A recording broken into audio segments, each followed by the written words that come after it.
Hello friends, welcome to my channel spiritual awakening. तो friends, आज मैं आपकी फ्रेंड फिर से हाजिर हूँ आपके लिए एक नए टॉपिक को लेकर। जैसे कि मैंने आपको अपनी प्रीवियस वीडियो में बताया था कि वाइब्रेशंस को रेज करके हम किस तरह अपनी ज़िंदगी में बदलाव ला सकते हैं। आज मैं आपको बताऊंगी कि किस तरह हम अपनी वाइब्रेशंस को रेज कर सकते हैं और एनलाइटनमेंट के स्टेज तक पहुँच सकते हैं। फ्रेंड्स, सबसे पहले आता है हमारा find your self, mean inner self की बात हो रही है यहाँ पर। अब हम अपने आप को फाइंड कैसे करेंगे? अपने आप पर फोकस करके। और जब हम अपने आप पर फोकस करेंगे तो हमें पता लगेगा कि हम ईगो में भी ऑपरेट करते हैं, प्राइड में भी ऑपरेट करते हैं।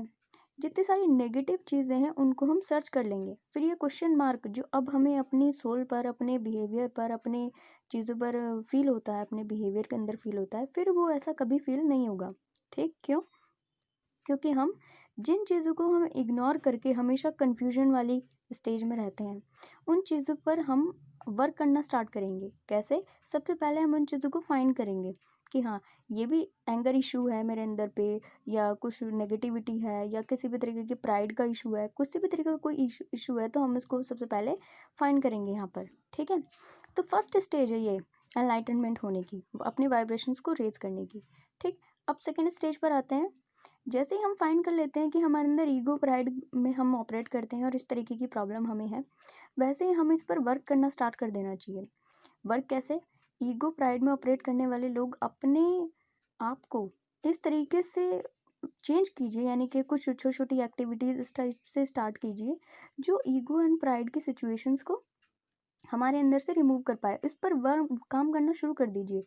जैसे ही हम इस पर काम करना शुरू करते हैं, उसके बाद हम धीरे धीरे धीरे अपनी सारी नेगेटिविटीज़ को रिमूव करते हैं। यानी कि मान लीजिए अगर ईगो, प्राइड, ठीक है, इस तरीके की कुछ नेगेटिव चीज़ें हैं, नेगेटिव फ्रिक्वेंसी वाइब्रेशंस उनको बोलते हैं।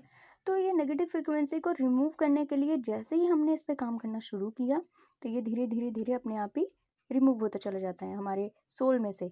अब जैसे ही हम इसको हमने रिमूव किया, अब हम पहुंच गए न्यूट्रल पॉइंट पे, यानी कि न्यूट्रलिटी पे, जो कि आपने देखा भी था, मैंने आपको प्रीवियस वीडियो में दिखाया भी अच्छे से। न्यूट्रल पॉइंट पे, जीरो पॉइंट पे। अब ये जीरो पॉइंट, ये एच पॉइंट आता है वहाँ जहाँ पर हमारे अंदर कोई भी नेगेटिविटी और कोई भी पॉजिटिविटी नहीं होती। पॉजिटिविटी इसलिए नहीं होती क्योंकि अभी हमने पॉजिटिविटी की तरफ हम बढ़े ही नहीं, अभी हमने केवल अपनी नेगेटिव चीज़ों पर काम किया है। ठीक है? ये सोल डेवलपमेंट की बात हो रही है यहाँ पे। तो जब हम अपने सोल की नेगेटिविटीज़ को पूरी तरह रिमूव कर लेते हैं इस सेकंड स्टेज में, तो थर्ड स्टेज में हम बिल्कुल न्यूट्रल हो जाते हैं, जीरो, ना तो प्लस ना तो माइनस। ठीक? जैसे ही हम न्यूट्रलिटी में ऑपरेट करने लगते हैं, तब उसके बाद पॉजिटिविटी की साइड पर बढ़ते हैं, क्योंकि पॉजिटिविटी की साइड पर बढ़ने के लिए पहले नेगेटिव चीज़ों को रिलीज़ करना पड़ेगा। ठीक? नेगेटिव चीज़ें जैसे ही रिलीज़ होगी, वैसे ही पॉजिटिव साइड पर बढ़ गए। अब यहाँ पर जैसे ही पॉजिटिव साइड पर बढ़े, तो यहाँ पर हमें धीरे धीरे आइडिया आने स्टार्ट हो गए। ठीक? आइडिया आने स्टार्ट हो गए, हमने सारी चीज़ों को एक्सेप्ट कर लिया। एक्सेप्टेंस की फीलिंग में हम पहुँच गए। एक्सेप्ट करने से क्या होता है कि हमने अपने बिहेवियर से लेके, अपने आसपास के सर्कमस्टांसेस को लेके, अपने आसपास के लोगों से ले, हर चीज़ को एक्सेप्ट कर लिया। ठीक? कि हाँ, जो भी है, जैसा है, हमारा है, हमारे लिए है बल्कि। ठीक? तो जैसे ही हम इस सब चीज़ को एक्सेप्ट कर लेते हैं, एक्सेप्टेंस में मैंने एक अपनी प्रीवियस वीडियो बनाई है, आप चाहो तो उसको भी एक बार जाकर देख सकते हो। ठीक?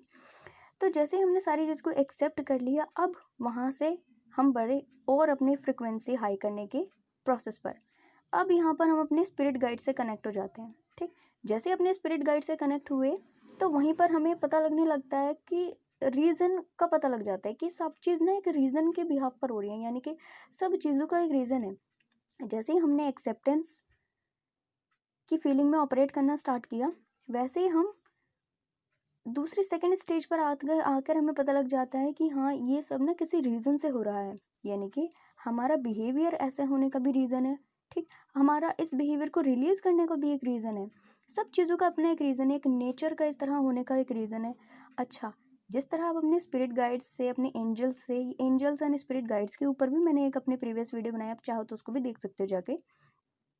तो ये एंजल्स एंड स्पिरिट गाइड्स क्या करते हैं कि हमें 24 आवर्स हमें गाइड करते रहते हैं, बट क्योंकि हम इनसे कनेक्ट नहीं हो पाते, इसलिए हम इनकी गाइडेंस को ना सुन नहीं पाते हैं। ठीक? तो जब हम इनसे कनेक्ट हो जाएंगे यहाँ पर आकर, क्योंकि हमारी वाइब्रेशंस इनके लेवल तक की हाई हो चुकी है, यानी कि जो हमारे एंजल्स एंड स्पिरिट गाइड्स हैं उनके लेवल तक की हमारी वाइब्रेशंस यहाँ पर पहुँच चुकी है, तभी हम इनसे कनेक्ट हो पाएंगे। ठीक, अब जैसे ही हम इनसे कनेक्ट हो पाए तो वैसे ही हमें पता लग पाया कि सब चीज़ों का अपना एक रीज़न है। ठीक, अब जो सेकेंड लास्ट स्टेज है वाइब्रेशंस को रेज करने की, अब जैसे ही हमने अपने स्पिरिट गाइड से, अपने एंजल से कनेक्ट किया, उसके बाद तुरंत से पीस की फीलिंग में हम लोग आ गए। ये पीस की फीलिंग, ये वो फीलिंग है जो हमें किसी भी और चीज़ से नहीं मिलती। ये प्लेजर की फीलिंग है, ये ट्रू प्लेजर की फीलिंग है। ठीक, और ये फीलिंग हमें और किसी चीज़ से कभी नहीं मिल सकती। क्यों नहीं मिल सकती? क्योंकि हम ना स्पिरिचुअली अलाइन नहीं है, हम अपनी सोल से अलाइन नहीं है। जब किसी भी चीज़ के दो टुकड़े कर दिए जाएं और एक को साउथ नोड में और एक को वेस्ट नोड में फेंक दिया जाए, तो क्या वो ठीक रह पाएंगे? आई मीन क्या वो सेटिस्फाइड रह पाएंगे? नहीं ना। सेम इसीलिए, क्योंकि जब आप अपनी पूरी बॉडी को सोल से अलाइन कर लोगे, अपने माइंड को, हार्ट को अपनी सोल से अलाइन कर लोगे इस स्टेज पे, और सोल से अलाइन करने के बाद उसके बाद अपने स्पिरिट गाइड्स से और अपने एंजल से कनेक्ट हो जाओगे, तब पता पड़ेगा कि पीस क्या है। ठीक, और पीस की फीलिंग में आते ही 600 प्लस की आपकी वाइब्रेशंस रेज हो जाती हैं।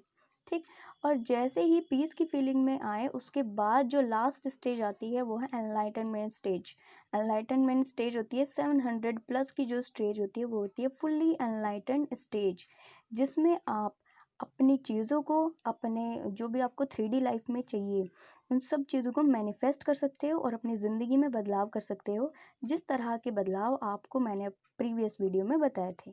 ठीक है फ्रेंड्स, तो उस हिसाब से अगर देखा जाए तो केवल हमें क्या करना है, अगर हमें यहाँ तक की स्टेज को पहुँचना है, अगर हम चाहें अपने लिए नेम, फेम, मनी, अगर हम इस तरीके की कोई भी चीज़ को मैनिफेस्ट करना चाहते हैं, तो हमें क्या करना चाहिए?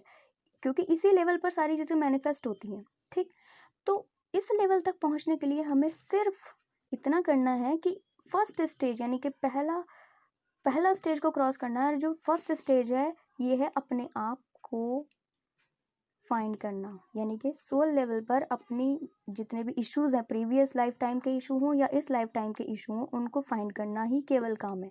जैसे ही फाइंड कर लेते हो, उसके बाद के प्रोसेस अपने आप स्टार्ट हो जाते हैं। ठीक है फ्रेंड्स, तो ये थी मेरी आज की वीडियो। आई होप आपको वीडियो पसंद आई होगी, और अगर पसंद आई है तो लाइक, कमेंट एंड शेयर ज़रूर से करना। And thank you for watching. Take care, bye bye.